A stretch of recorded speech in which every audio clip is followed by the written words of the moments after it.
Orbiting 250 miles above, the space station provides us with the ultimate view of planet Earth. From this perspective, we ask our guests to engage with 6 questions that orbit around wonder and stories of hopefulness.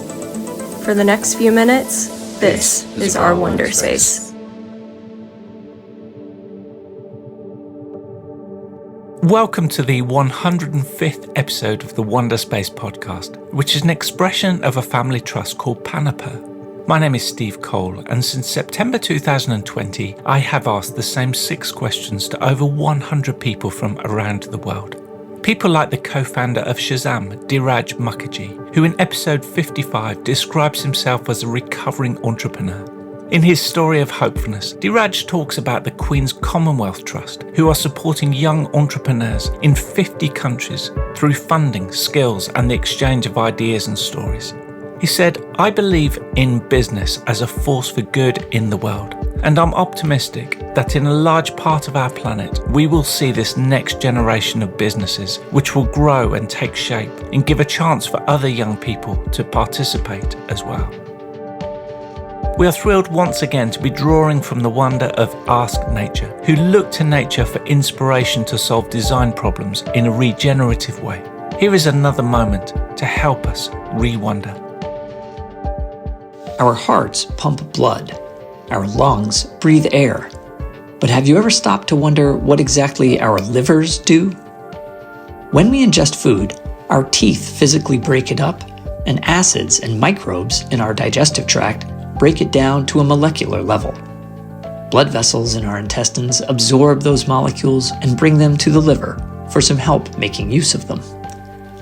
The liver is a living recycling center, or maybe a kitchen or a therapeutic spa that works wonders on anything you ingest. It does it using enzymes that turn all those complex molecules into forms the body can handle, transforming food into nutrients and harmful chemicals into harmless byproducts.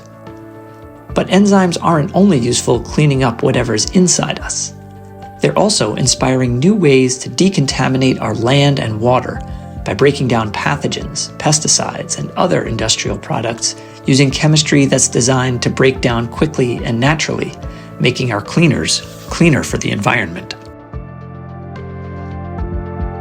This week on Wonderspace, we orbit with Shabazz Graham. Shabazz has worked in the UK film and TV industry as a writer, director, and film editor. Shabazz is also the co-founder of a new tech platform called Qcast, a social network built on questions. Their mission is to open up new conversations, enabling users to share insights by asking questions of each other that spark fresh ideas and solutions. With this expansive overview of Earth, I start by asking Shabazz, if we could do a fly past over any part of the world that is significant to you, which place, city or country would it be and why?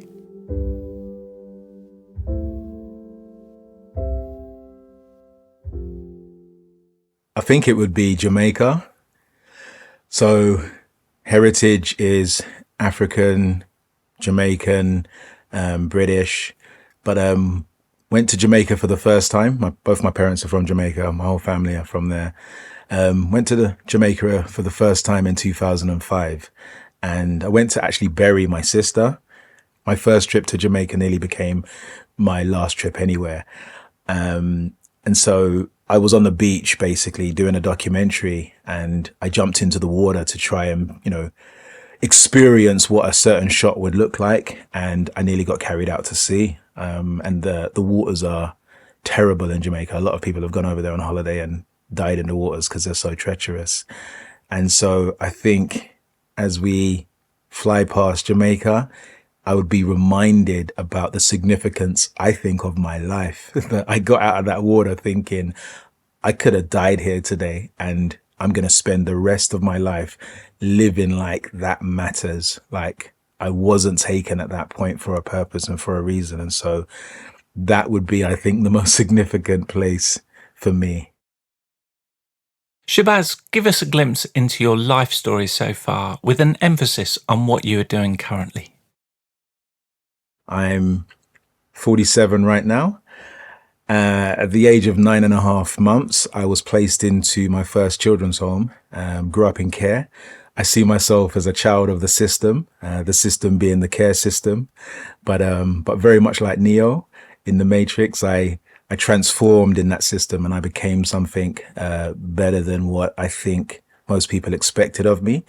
I grew up with the thought that many people were telling me that there's 3 exits out of the system, of the care system, and that was prison, drugs, or death. A lot of young people at my time back in the 80s were leaving care badly.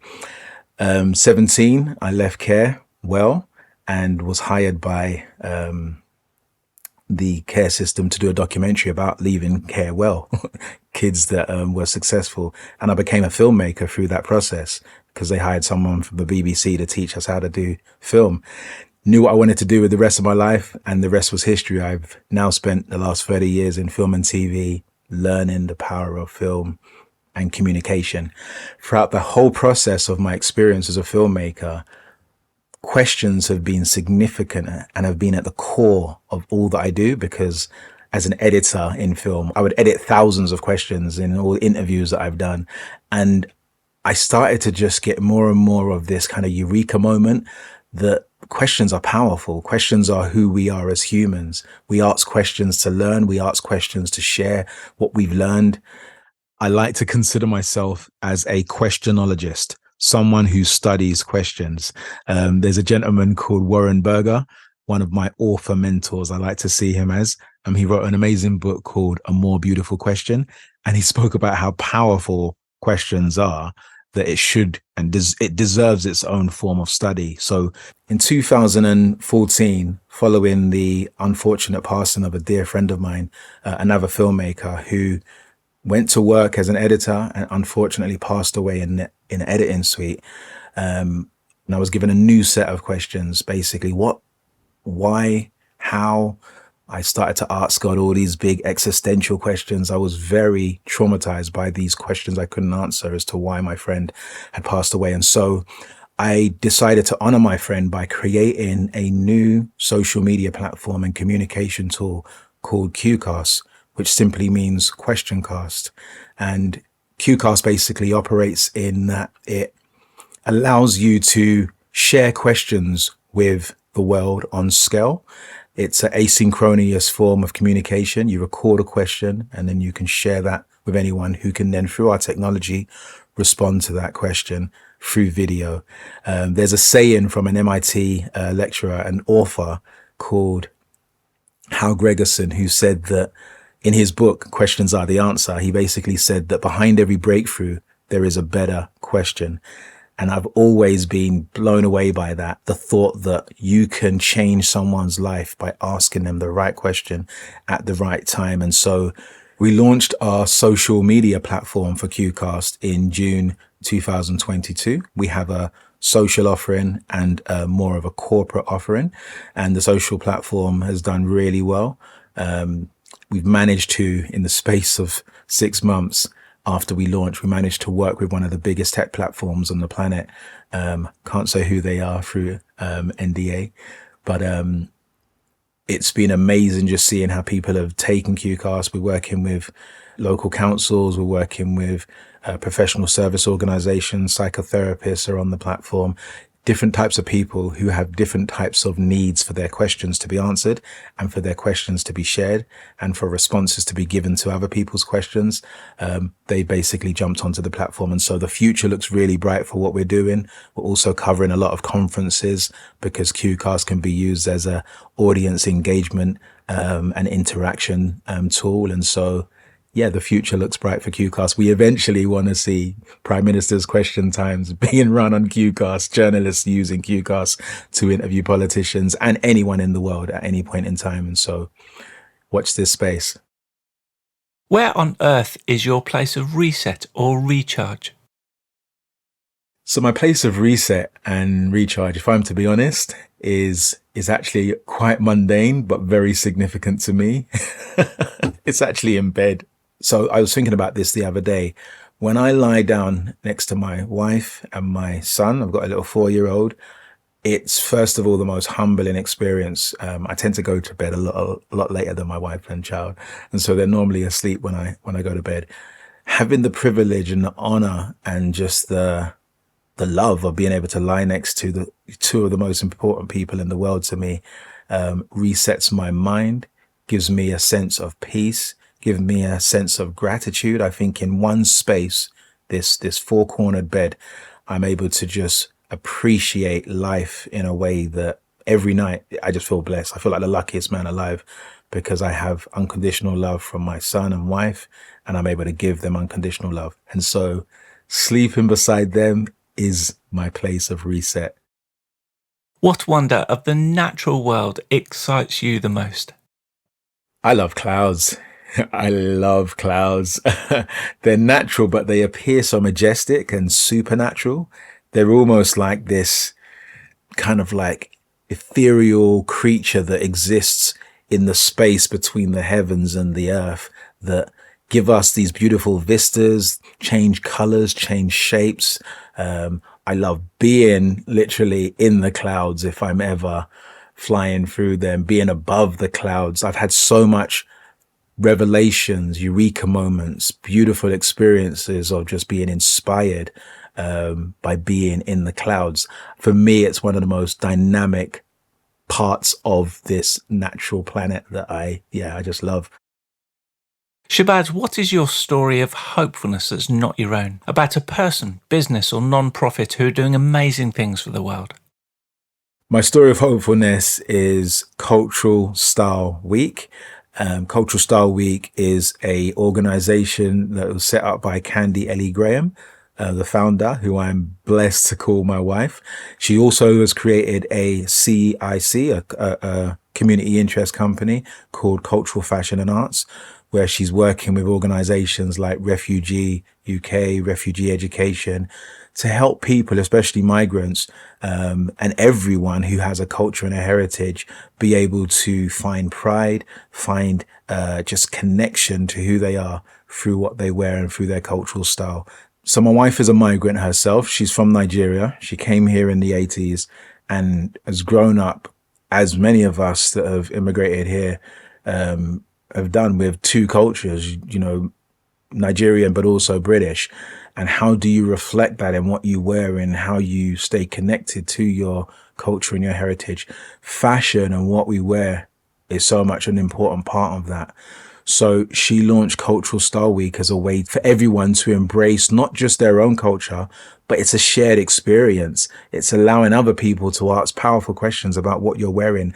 She had the inaugural event last year, and we were in a venue that had Japanese people in kimonos, Nigerians in agbadas, these big kind of African clothing. She had Chinese people in their traditional wear. She had people from Malaysia, Asian people, different types of cultures. There's a woman whose parents were from, her father was from Afghanistan, and her mother was from Russia and Ukraine.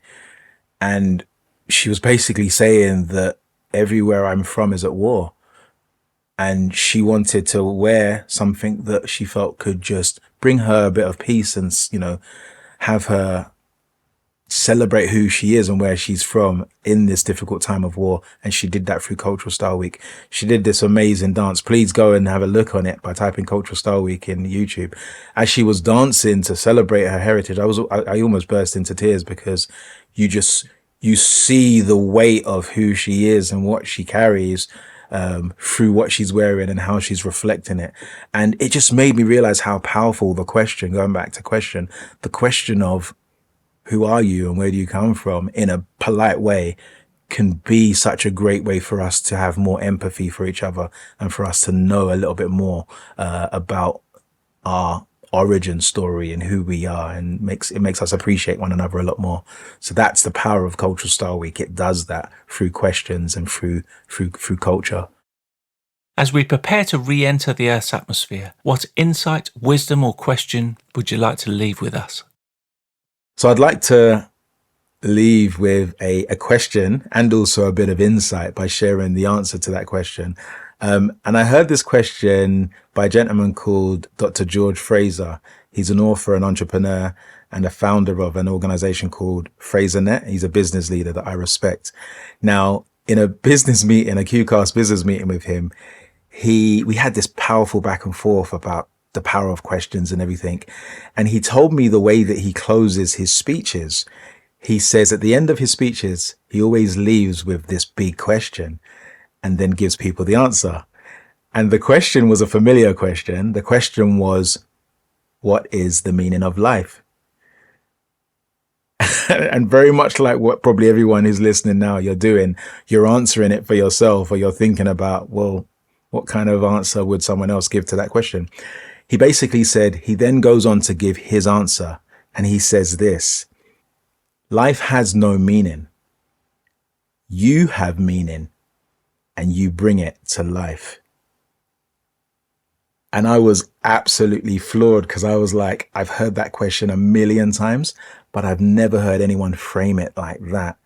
That life in essence doesn't need to have this big kind of monolithic meaning. We all, as unique individuals, as unique humans, we all have meaning. And when we live our lives, we bring that meaning to life.